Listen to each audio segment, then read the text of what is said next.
Hello my beautiful all friends, welcome back to my life. সবাইকে ধন্যবাদ জানিয়ে আমার জীবনে আসার জন্য।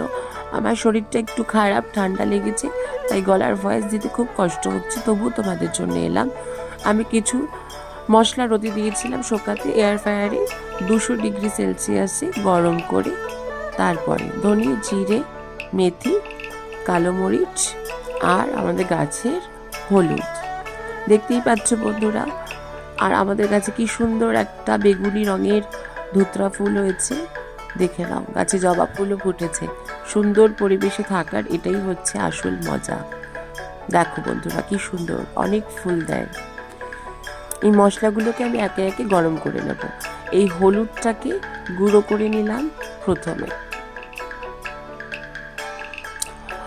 সুন্দর করে মিক্সিতে মিক্স করে একটু চালনিতে চেড়ে নেবো। যেগুলো দলা দলা হয়ে থাকবে সেগুলোকে আবার গুঁড়ো করব। তারপর আবার রোদে শুকাতে দিয়ে ভালো করে ছেঁকে নেব। বাকিগুলো আমরা অন্য কোনো জিনিসে বা অন্য কোনো রান্নায় ইউজ করে নেব। এরপরে আসবো আমরা মেথিতে। এই মেথি আমি 2 রকমের নিয়েছি, এটাও আমি গরম করে নিয়েছিলাম। এটাকেও আমি সুন্দর করে গুঁড়ো করে নেব।